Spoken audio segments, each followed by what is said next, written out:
ഹൈക്കോടതി പറഞ്ഞതും ഞാൻ പറയാനുള്ളതും കൂടി ചേർത്ത് പറയാമെന്ന് വിചാരിക്കുന്നു. നമ്മുടെ ഹേമ കമ്മീഷൻ റിപ്പോർട്ടിൽ ഹൈക്കോടതി പറഞ്ഞ ചില കാര്യങ്ങളുണ്ട്, അവരുടെ നിരീക്ഷണങ്ങൾ. അതോടൊപ്പം എൻ്റെ ഏറ്റവും പ്രിയപ്പെട്ട ഒരു സുഹൃത്ത്, അദ്ദേഹത്തോട് തന്നെ അദ്ദേഹത്തിന് ഏറ്റവും പ്രിയപ്പെട്ട ഒരു സുഹൃത്തായ ബോളിവുഡിൽ അഭിനയിക്കുന്ന ഒരു പുതുമുഖ നായികയായി കേരളത്തിലേക്ക് വന്ന ഒരു നായികയുടെ അനുഭവം കൂടി പങ്കുവെക്കാം.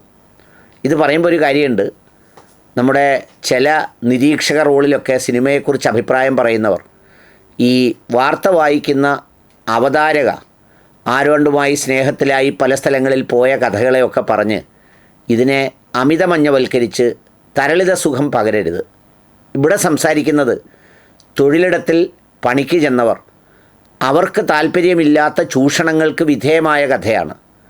അവരവരുടെ താല്പര്യങ്ങൾക്കും ഇഷ്ടങ്ങൾക്കും അനുസരിച്ച് അവർ മാറുന്നതും പോകുന്നതും അവരുടെ വ്യക്തിപരമായ താല്പര്യമാണ്.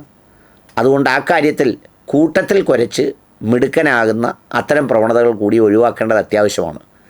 ഏതായാലും ഹൈക്കോടതി പറഞ്ഞതും എനിക്ക് പറയാനുള്ളതും കൂടി ചേർത്ത് പറയാം. ഹേമ കമ്മീഷൻ റിപ്പോർട്ട് പുറത്തു വന്നപ്പോൾ വളരെ പ്രശസ്തരും പ്രസക്തരുമായ കുറേ പേരുടെ പേരുകളൊക്കെ വെട്ടിക്കളഞ്ഞാണ് പുറത്തു വന്നത്. ആ പേരുകൾ പുറത്തു വരുന്നതുകൊണ്ട് എന്ത് സ്വകാര്യ വിവരങ്ങളാണ് പുറത്തു പോകുന്നത് എന്ന് ഒട്ടും ആലോചിച്ചിട്ട് മനസ്സിലാവുന്നില്ല. കേരളത്തിൻ്റെ മുഖ്യമന്ത്രിയായും ഏതാണ്ട് 19 വർഷക്കാലം MLA-യുമായ ഒരു വന്ധ്യവയോധികൻ്റെ പേരും അദ്ദേഹത്തിൻ്റെ മേലുള്ള മസാല കഥയും അതുപോലെ പൊതുപ്രവർത്തകരുടെ മേലുള്ള കഥകളുമൊക്കെ യാതൊരു ഉളിപ്പുമില്ലാതെ പൊതുമാധ്യമങ്ങളിലും പൊതുസമൂഹത്തിലും ചർച്ചയ്ക്ക് വേണ്ടി അനുവദിച്ച ഇവർക്കൊക്കെയും ഈ പേര് മാറ്റാനുള്ള ബാധ്യത എന്തായിരുന്നു എന്ന് ഒട്ടും മനസ്സിലാവുന്നില്ല. ഏതായാലും ഹൈക്കോടതിയിൽ കേസുമായി ചെന്നപ്പോൾ അതെല്ലാം ഇനി വാരിക്കൊണ്ട് വാടാളിയാന്ന് പറഞ്ഞു. അങ്ങനെ എല്ലാം കൂടെ വാരി കവറിനകത്തിട്ട് ഒട്ടിച്ച് അവിടെ കൊണ്ട് കൊടുക്കാനാണ് പറയുന്നത്. സ്വാഭാവികമായി അതുകൊണ്ട് കൊടുക്കുമ്പോൾ അതിനകത്ത് പറഞ്ഞിട്ടുള്ള കാര്യങ്ങൾ കോടതി പരിശോധിക്കേണ്ടി വരും. അതിലെ ഏറ്റവും കുറ്റകരമായ കാര്യങ്ങളെ സംബന്ധിച്ച് സ്വമേധയാ തന്നെ കേസെടുത്ത് അന്വേഷിക്കേണ്ടിയും വരും. പ്രത്യേക അന്വേഷണ കമ്മീഷനെ നിയമിക്കേണ്ടിയും വരും. ഏതായാലും ഒന്നുറപ്പാണ്, ഇപ്പോൾ കാലം കുറേയായി ഈ പൂന്തലച്ചാറാടിയതെല്ലാം കൂടി ഇപ്പോൾ മറ്റൊരു രൂപത്തിലേക്കും ഭാവത്തിലേക്കുമൊക്കെ വരുന്നു എന്നതാണ് അതിൻ്റെ ഒരു പ്രത്യേകത. കൃഷിയിടത്തെ പറഞ്ഞ് ആസ്വദിക്കുന്നവരാരും ഇപ്പറഞ്ഞ ചൂഷണങ്ങൾക്കെതിരെ വലിയ ബഹളം വെച്ച് രംഗത്ത് വന്നിട്ടില്ല എന്നുള്ളതും അതിൻ്റെ ഒരു പ്രത്യേകതയാണ്. ഇതാണ് ഹൈക്കോടതിയുടെ കഥ. ഇനി എന്നോട് പറഞ്ഞ അനുഭവം അത് വളരെ വേറിട്ടതാണ്. ഏറ്റവും പ്രധാനപ്പെട്ട ഒരു സുഹൃത്താണ് എന്നോട് ഈ കഥ പങ്കുവച്ചത്. തികഞ്ഞ ഉത്തരവാദിത്വത്തോടു കൂടിയാണ്. മലയാളത്തിലേക്ക് വന്നൊരു പുതുമുഖ നായിക 2014-15 വന്നത്. ഒരു പടത്തിൽ അഭിനയിക്കാനാണ് വന്നത്. ഈ പടത്തിൽ അഭിനയിക്കാൻ വന്നപ്പോൾ കോംപ്രമൈസ് ചെയ്യണമെന്നൊക്കെ പറഞ്ഞപ്പോൾ അവർക്ക് യഥാർത്ഥത്തിൽ ഈ കോംപ്രമൈസിൻ്റെ ഒരു സംഗതിയൊന്നും മനസ്സിലായില്ല. ഏതായാലും ഇവിടെ വന്നപ്പോൾ ആദ്യം തന്നെ ഒരു മഹാനടൻ ഈ താല്പര്യങ്ങളുമായൊക്കെ പെതുക്കെ അടുത്തുകൂടി.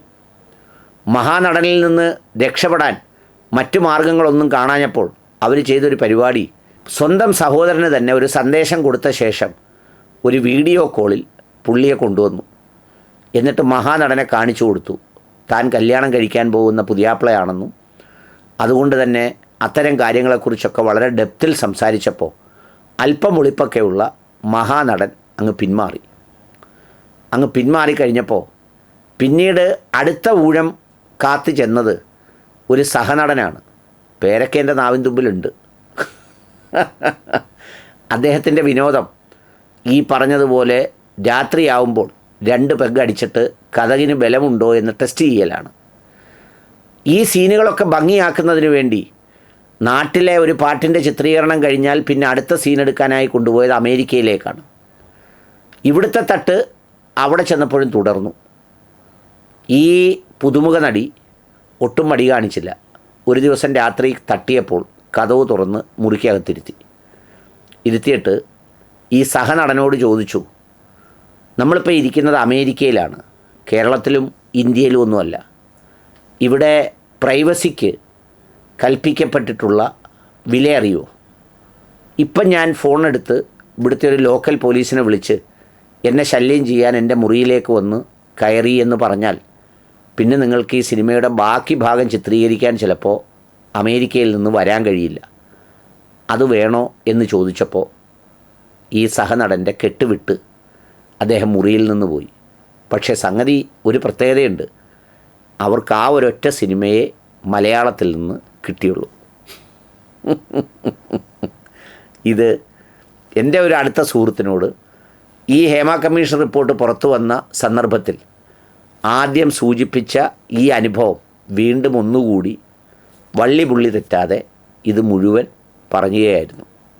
ഏതായാലും ഇപ്പോൾ എത്തിപ്പെട്ടിരിക്കുന്നത് ഒരുപാട് കാലങ്ങളായി തുടരുന്ന ചില ഈ പവർ ഗ്രൂപ്പ് എന്നോ എന്തോ പറയുന്ന ഒരു സംഗതിയുടെ തേരോട്ടത്തിൻ്റെ കഥകളാണ്. ഇനി ബാക്കിയുള്ളത് കോടതി പരിശോധിക്കുമ്പോൾ പറയുമായിരിക്കും.